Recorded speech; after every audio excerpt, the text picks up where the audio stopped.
sabe algo de Noé en este lugar? Cuando tú escuchas la palabra Noé, ¿qué se te viene a la mente? Un arca, ¿verdad?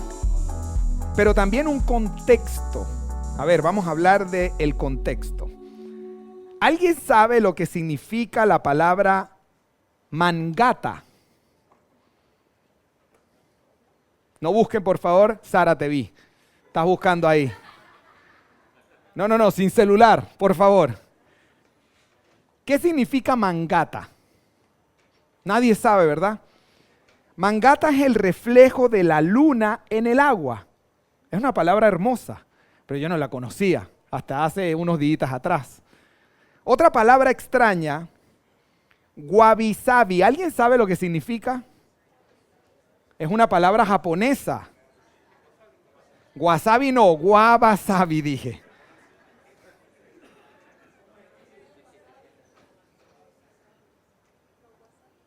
Wabi-sabi, lo dije mal.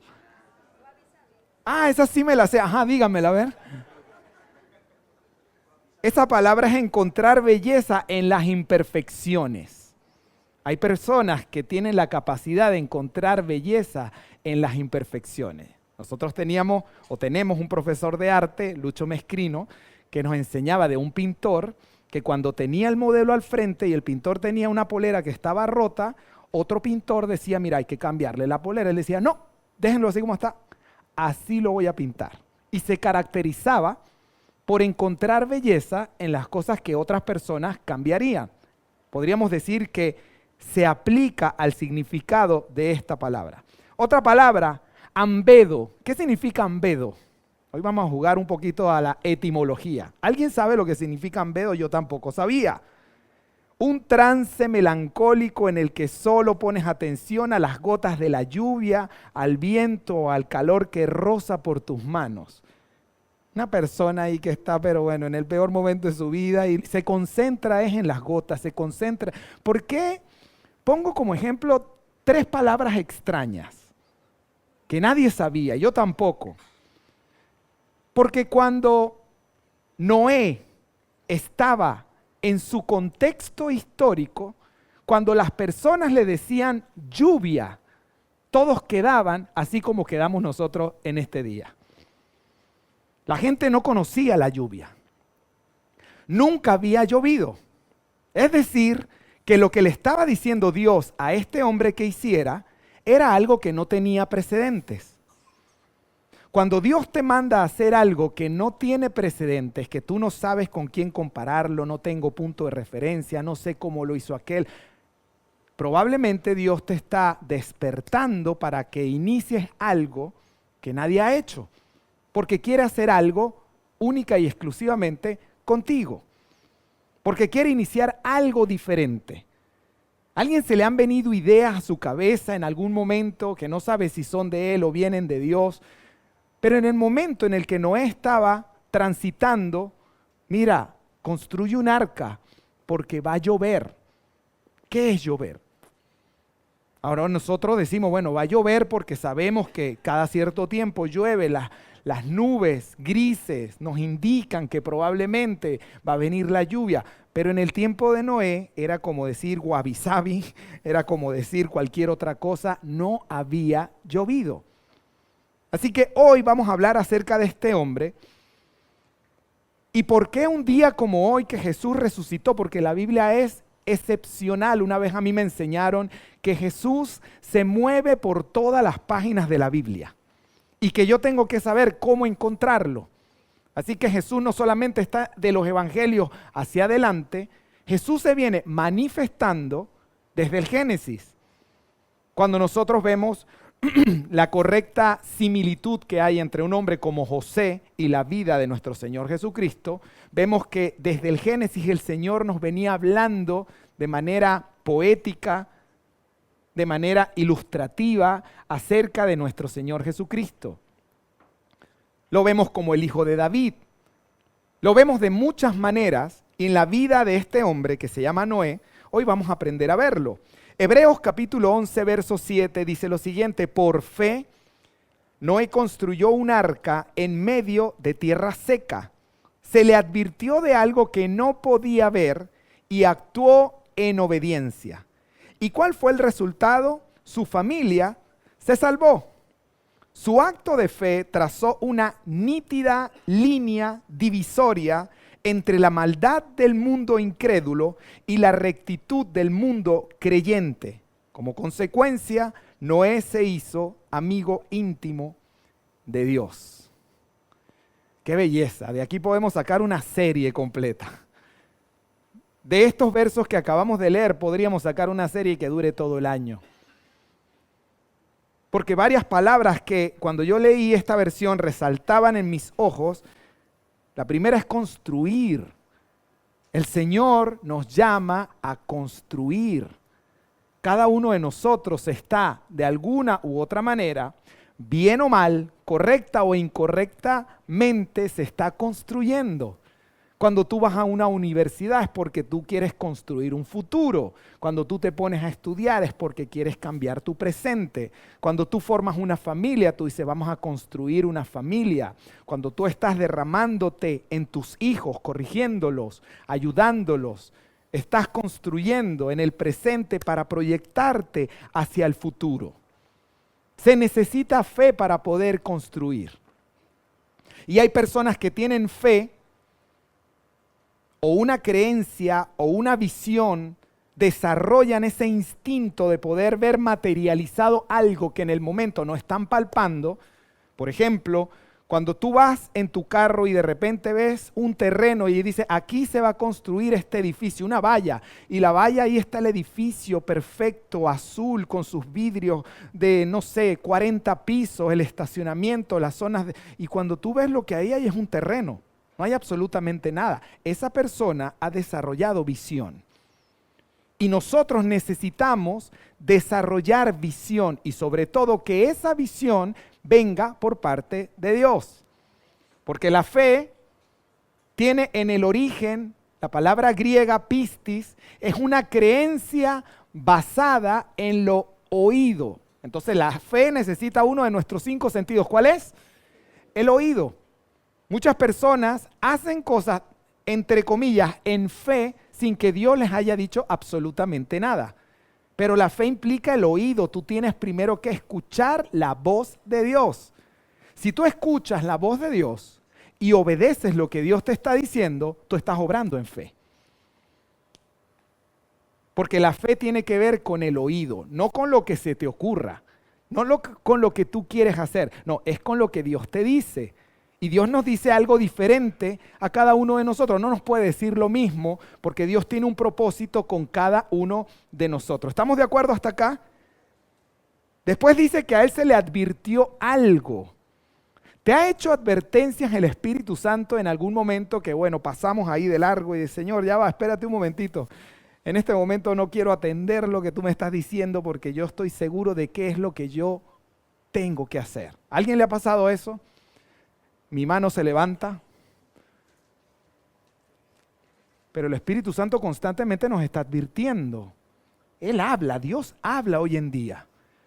Hoy es un día en el que Jesús resucitó. Y Él resucitó y está vivo, sentado a la diestra del Padre. Su Espíritu Santo hace una obra de acompañarnos, de guiarnos a toda verdad, de recordarnos todas las cosas.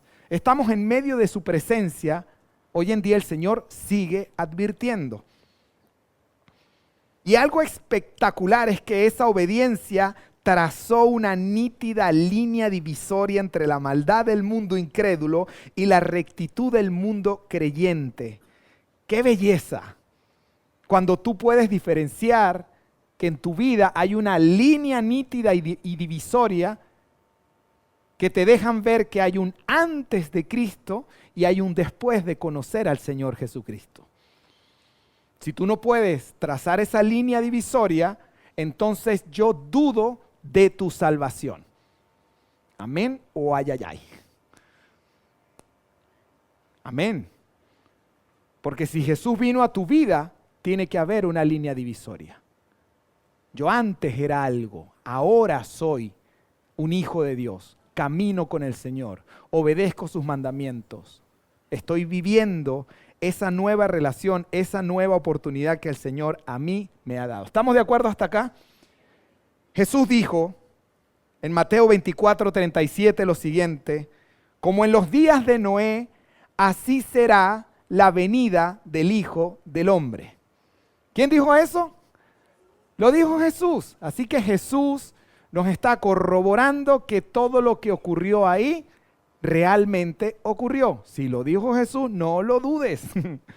No dudes de nada de lo que está en la palabra de Dios, porque si la Biblia es la palabra de Dios, inspirada por Él, entonces es el mismo Dios el que nos está hablando. Y cuando el Señor vino, dijo, como era en aquellos días, va a ser cuando venga el Hijo del Hombre. Así que ahí se nos despierta una pequeña incógnita. ¿Cómo eran aquellos días? ¿Alguien me puede decir cómo eran los días en donde vivió Noé, antes del diluvio? Eran terribles. ¿Por qué eran terribles, Meche? Por allá te escuché, pero bueno, ahora tendrás que decirme por qué tú piensas que eran terribles. Porque le daban la espalda a Dios. ¿Qué más? Otra característica de los días de Noé. Adelante, Said. Se movían por sus propias concupiscencias. A ver, esa palabra un poquito enredada, ¿no? Pero la decimos así, muy sueltamente. ¿Alguien sabe lo que son concupiscencias? La gente se guiaba por sus propias concupiscencias. ¿What? ¿Con qué se come eso? ¿Ves ahí? Solamente tú y yo la sabemos. Por sus propios deseos. Seguían sus propios deseos. Como cuando tú vives ahí sin frenos, sin límites. No tengo límites. Yo soy la persona que me gobierna y yo hago lo que yo quiera. Entonces esa es una persona que vive bajo sus propias concupiscencias o deseos. No hay límites. Sabes que cuando no hay límites lo que hay es desenfreno. Cuando hay límites, hay libertad. La gente piensa que a veces la libertad no tiene que ver con límites. No, la libertad tiene que ver con límites bien delineados. Y dentro de esos límites, yo soy libre. Pero cuando la libertad no tiene límite, no es libertad, es libertinaje. Así que, ojo con esto, ¿sí? La gente se guiaba por sus propias concupiscencias. Génesis 6, versos 6 al 8, dice lo siguiente. La maldad alcanzó tal nivel que el Señor se arrepintió de haber creado al hombre sobre la tierra y se entristeció en su corazón. Entonces el Señor dijo, exterminaré de la faz de la tierra al hombre que he creado, tanto al hombre como a la bestia, al reptil y a las aves del cielo, porque me arrepiento de haberlos creado, pero Noé halló gracia ante los ojos del Señor. ¿Qué contexto? Yo a veces me pregunto qué pensará Dios de muchas de las escenas que a diario nosotros tenemos que ver. En un mundo que es una espiral decadente, en un mundo en donde va de mal en peor, en donde el amor de muchos, como dice la palabra de Dios, se enfriará. La gente a veces parece que no tuviera sentido común, obramos de manera como si no tuviéramos sentido común. Los animales muchas veces tienen más raciocinio que nosotros mismos. Actúan de una manera más amorosa, más sensibles que la insensibilidad que hoy en día tiene el mundo en el que nosotros estamos viviendo. ¿Estamos de acuerdo con eso o no estamos de acuerdo con eso? Así que nos parecemos a lo que ocurría allá en aquellos tiempos. Un punto importante, la gracia provee un Salvador. Esas fueron las palabras que Dios le dio a este hombre que se llama Noé. Le dijo, hazte un arca. Hazte un arca. Estas palabras, hazte un arca, a nivel personal, si hoy en día el Señor te dijera, Johnny, hazte un arca. Ahí lo primero que irías a la ferretería o ¿cómo lo entenderías? Porque yo lo entendí de una manera diferente. ¿Cómo entenderías tú si el Señor te dice, Pablo, hazte un arca? No se me vayan a la ferretería. Piensen de manera espiritual de qué manera yo podría aplicar esto a mi vida cuando el Señor me dice, hazte un arca. Cree en mí. Me gusta eso. ¿Qué más? Actúa con los dones que yo te di, por supuesto. Para poder construir un arca o construir algo, necesito herramientas, necesito materiales. Dios te dio un capital y con ese capital probablemente Él quiere que tú trabajes. Alguien alzó la mano. Emma, dale. Hazte un refugio para tu salvación. Me gusta. ¿Alguien se siente seguro? De repente estamos en esta ciudad. Ustedes saben que vivimos en una ciudad que es bastante loca. 11 de la noche, 12 de la noche, por ahí estamos, pero de repente entras a tu casa y cuando cierras la puerta, hay una sensación ahí de ¿qué? De paz, de seguridad. Es un lugar en donde yo me siento tranquilo. Es un lugar en donde, y en ese lugar que yo me siento tranquilo, bueno, cada quien de acuerdo a sus posibilidades y de acuerdo a sus gustos también. Bueno, a mí me gusta la cama esta, me gusta el café de esta marca, me gusta tomarme un té en la sala, me gusta el balcón, me gusta mi cama, o sea, nada como mi cama, por ejemplo.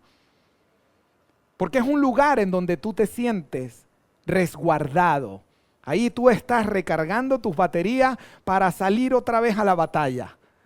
Así que sí, tiene una implicación en nuestras vidas el hecho de que el Señor nos diga, hazte un lugar seguro. ¿Cuál es el lugar más seguro que nosotros podemos llegar a tener? La iglesia. A ver, este lugar, este teatro, cuando dice la iglesia, ¿a qué se refiere? A cada uno de nosotros. Ya, ese está bien, esa es su forma de pensar. ¿Cuál es el lugar más seguro a donde nosotros podemos estar? En el Señor. ¿Quién dijo eso? Manuel. El Señor es mi refugio. En el Señor es el lugar más seguro en donde nosotros podemos estar. No hay otro. No hay otro. No es tu casa. No es tu trabajo. No es la cuenta bancaria.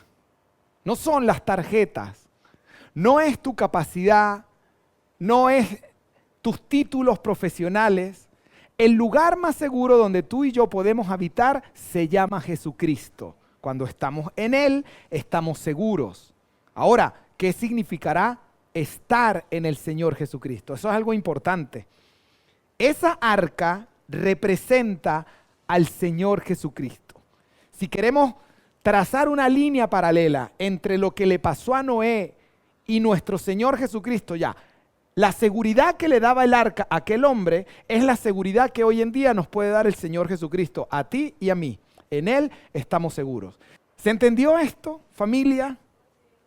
Lo que el arca representaba para Noé y su familia, hoy en día Jesús lo representa para ti y para mí. Nos vamos alejando del Señor Jesucristo y de repente nos invade un temor, una inseguridad, las cosas no salen bien, algo ahí no está encajando y tú dices, yo sé por qué está pasando esto. ¿Por qué? Porque te estás alejando de tu lugar seguro. El Señor es nuestro pastor, nada nos faltará. ¿Se entiende esto? ¿Estamos de acuerdo? ¿Seguimos? Hablemos de esto, de la seguridad del arca. Estas fueron las palabras que están en Génesis 6:14. Hazte un arca de ciprés, hazle compartimientos y cúbrela por dentro y por fuera con brea. Este fue el capital, los materiales. Ve a la ferretería un momento, necesito que vayas y te consigas ciprés y que te consigas brea. Eso lo leemos en la palabra de Dios. El ciprés es un árbol que no se pudre, dice acá. Y la brea es alquitrán. Curiosamente, esta no es la palabra habitual para brea. En el resto de la Biblia se traduce como expiación. El agua era el juicio de Dios y ni una sola gota podría traspasarla. Cristo es la expiación por nuestro pecado y en Él ningún juicio puede alcanzarte. Tómenle una foto a eso, por favor, porque, a ver, ya va.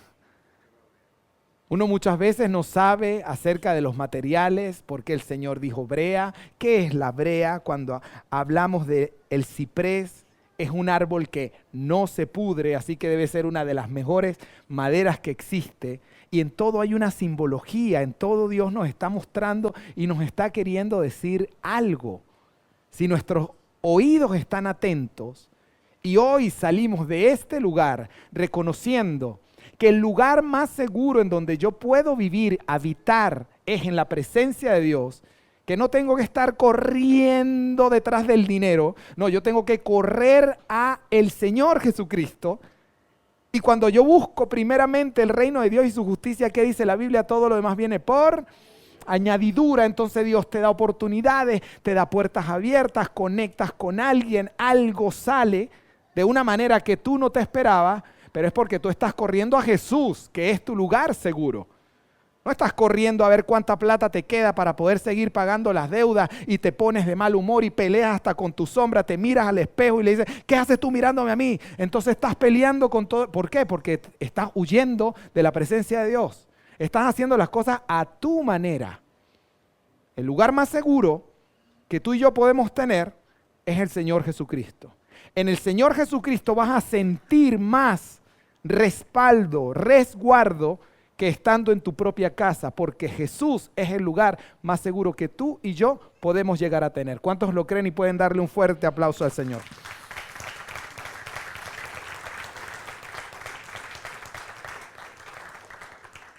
Otro punto dice la suficiencia del arca. La suficiencia del arca. Imaginemos el contexto.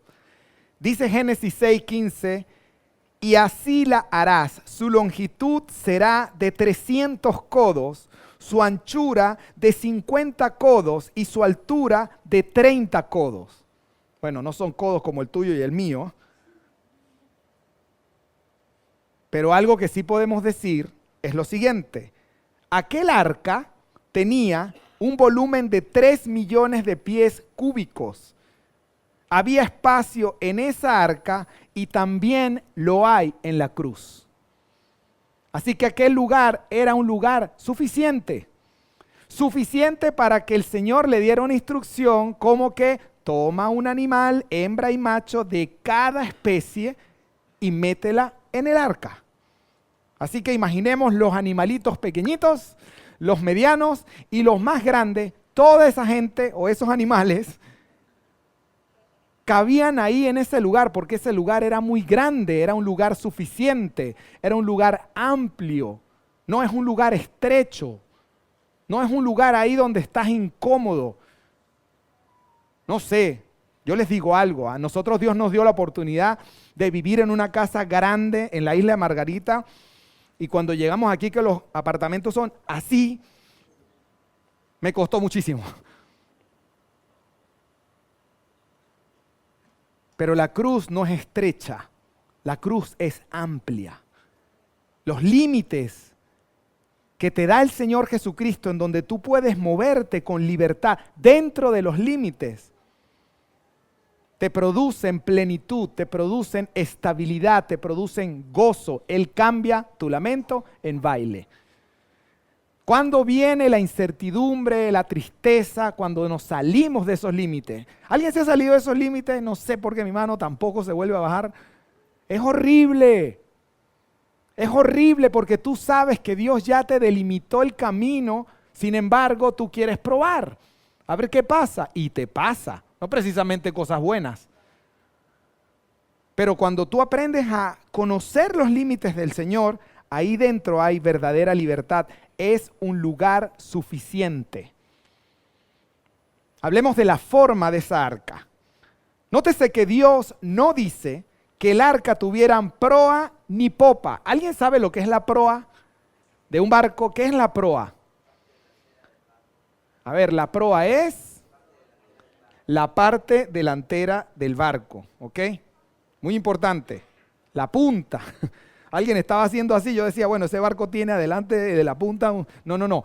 La proa es la parte delantera del barco. Benja, ¿querías decir algo? Y la popa es la parte trasera, aunque he visto la palabra popa muy frecuentemente, que es como en viento en popa, haciendo referencia a partes marítimas o relacionadas con los barcos. Extraordinario todo lo que estás diciendo. Así es, sí, denle un aplauso, por favor.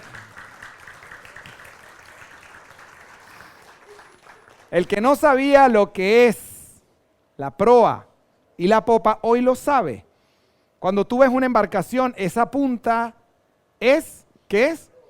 La proa. Y la parte de atrás es, bueno, el arca no tenía ni una cosa ni la otra.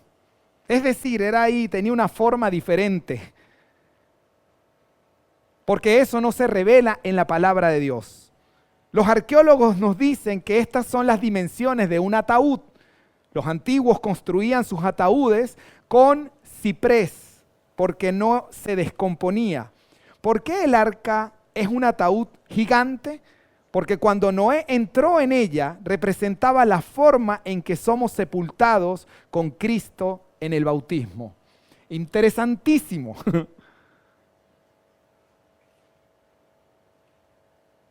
Y si no tenía una forma habitual como nosotros la imaginamos, ahí estaba Noé en la torre de control, ahí estaba Noé, ¿sabes? Girando el timón a un lado al otro, diciendo, bueno, viene, no va. No, fíjense esto, la forma de esa arca decía, harás una ventana para el arca y la terminarás a un codo de altura y la pondrás la puerta del arca en su costado.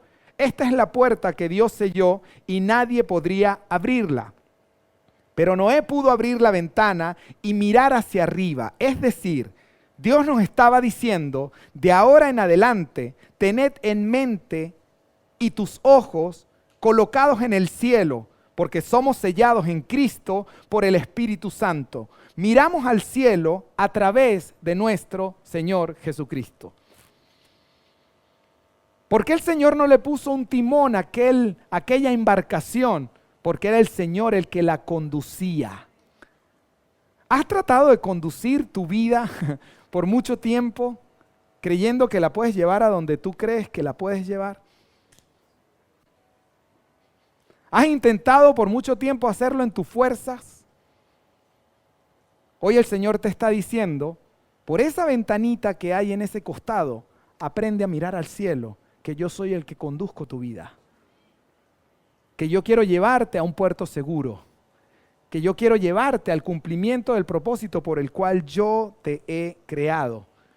Eso es lo que nos está diciendo el Señor en este día a través de esta historia, una historia muy potente, porque cada elemento tiene un detalle y cada detalle tiene un potente significado y cada significado tiene una aplicación para nuestras vidas que son vidas reales.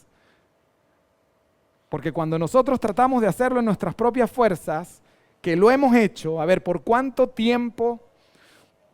Yo conocí al Señor a los 25 años y creo que hasta los 25 años yo intenté conducir mi propia vida, hacer las cosas a mi manera. Algunas creo que me salían bien, otras me salían muy mal. Pero desde los 25 años en adelante, yo le di el control de mi vida al Señor Jesucristo. Y es algo de lo que nunca me he arrepentido. Es la mejor decisión que yo pude haber tomado, el darle el control de mi vida al Señor Jesucristo. Ese es el llamado que Él nos está haciendo en este día. Yo le pido al Espíritu Santo de Dios que te revele de una manera personal y única áreas en las cuales todavía no le has entregado el control. Todavía tú estás forzando ahí el timón. Yo creo que es para allá y le das y le das y le das y le das y le das y le sigues dando. Te vas a romper. Te vas a romper. ¿Hay alguien que sienta en este momento que está forzando una situación y que sea sincero? A ver, que levante la mano y diga, sí, yo creo que hay algo que yo estoy forzando. A ver, que puedan levantar su mano. Yo creo que estoy forzando algo. Yo creo que en este momento Dios me está diciendo, deja de forzar las cosas. No es la manera. La manera de Dios no es forzándolo. La manera de Dios es fluyendo en el poder de su Santo Espíritu. Porque cuando tú fuerzas algo, y siempre repito esta historia, cuando tú ahí se te cerró la puerta y no tienes la llave, pero de repente dice, con esta yo creo que abre, y le das y le das. Alguien tiene un destornillador y le das y le das. Y tiene un destornillador más pequeño y le das y le das. Terminas dañando la cerradura, terminas dañando el destornillador y la puerta no se abre. Pero cuando las cosas son de Dios, tú metes esa llave y la giras así con 2 dedos y las puertas se abren, porque eso es algo que viene por parte de Dios. Yo quiero que el Señor cada día siga guiando mi vida, más y más, más y más, más y más. Otro punto es el sustento que había en aquella arca. El sustento. Dice la palabra, de todo alimento que se coma tomarás para ti y lo recogerás y te servirás del alimento a ti y a ellos. Dios suplió todas sus necesidades. Al acercarte a Jesús, encuentras refugio y sustento. Jesús no solo salva, sino que también satisface. El paquete viene completo con el Señor.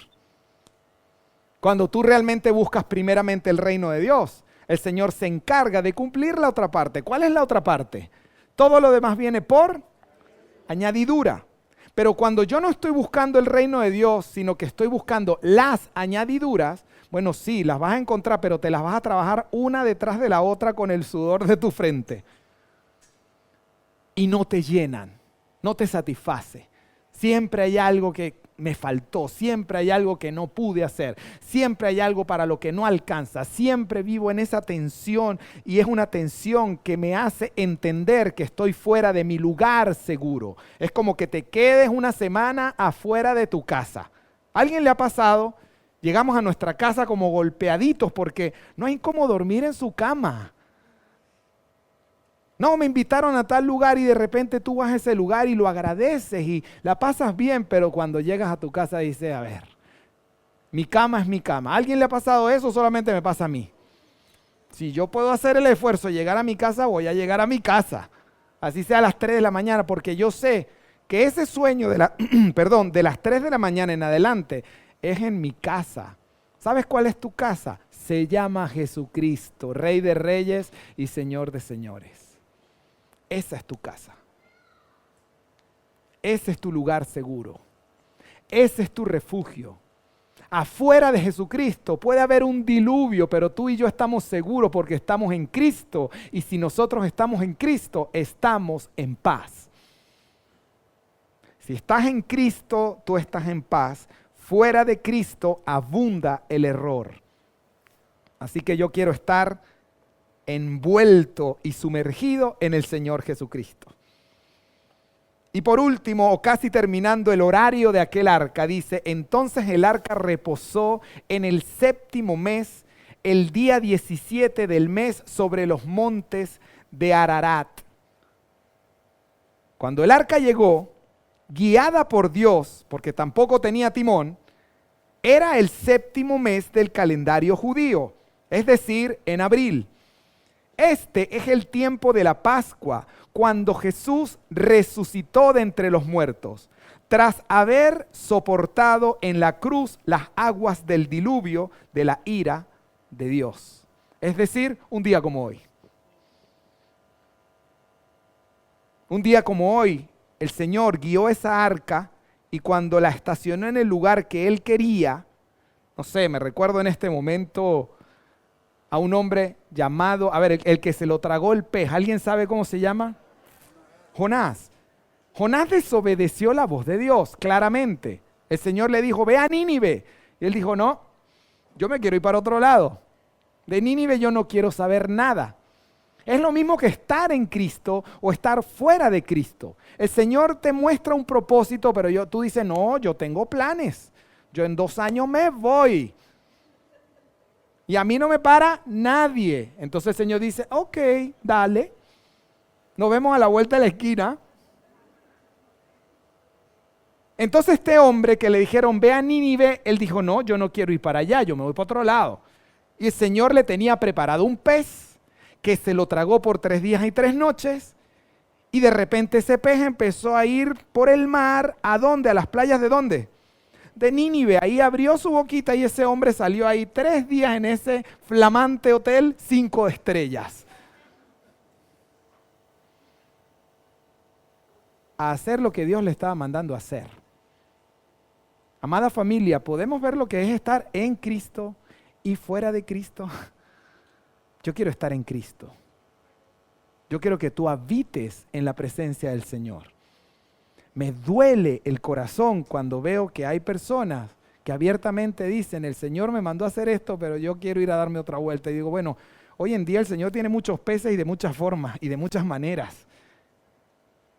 Porque los dones que el Señor ha derramado sobre tu vida y el llamado son irrevocables.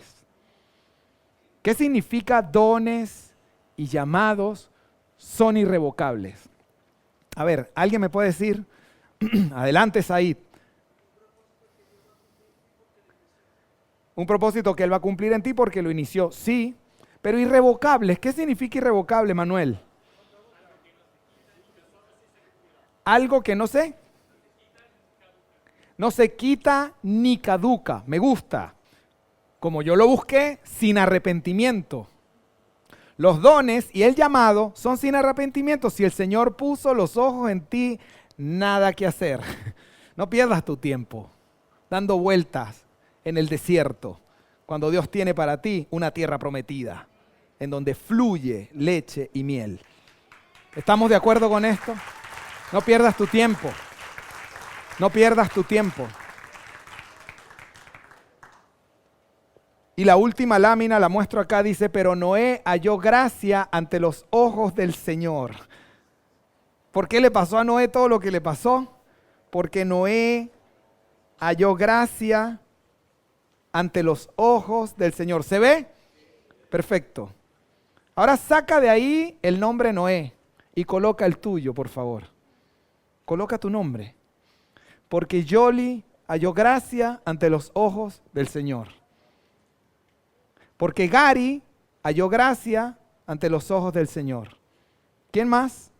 Porque Freddy hallaste gracia delante de los ojos del Señor. ¿Alguien más quiere decir su nombre en este momento? Porque Emma halló gracia, Alejandra, Pablo, hallaste gracia delante de los ojos del Señor. Eso no es porque tienes la cara bonita, Pablo. Es por gracia, por medio de la fe y para buenas obras. Si queremos entender la salvación, y con esto terminaste, Jonathan, hallaste gracia delante de los ojos del Señor. ¿Quieres entender la salvación? Por favor, que nunca se te olvide esto. La salvación es por y para. Son 3 palabras. Y se tienen que cumplir las 3. Si tú te quieres presentar delante del Señor así, como el que dice, mira, yo pagué todo, Señor, consumado es, asegúrate de tener estas 3 características. Tu salvación es por gracia, por medio de la fe, para buenas obras, que no te falten las buenas obras. Porque las buenas obras denotan que tú has sido salvo. No voy a hacer buenas obras para salvarme. Yo voy a hacer buenas obras porque soy salvo. Hay una gran diferencia. Hay una gran diferencia. Lo que diferencia el cristianismo de todas las religiones, miles de millones de religiones que hay en el mundo, es precisamente esto que estoy hablando. La gente trata de hacer cosas para que Dios vea que yo soy bueno. No, la religión cristiana te dice, tú no eres bueno, tú eres malo. Y por gracia yo te estoy dando esto. Así que mis buenas obras vienen como consecuencia de haber abrazado ese favor, que es un favor inmerecido. Y ese favor inmerecido lo pagó nuestro Rey Señor Jesucristo en la cruz del Calvario, haciéndose obediente hasta la muerte y muerte de cruz. Pero al tercer día, un día como hoy, nuestro Rey y Señor resucitó, con pruebas indubitables para decirte a ti y a mí, si yo resucité, tú vas a resucitar en el nombre de Jesús.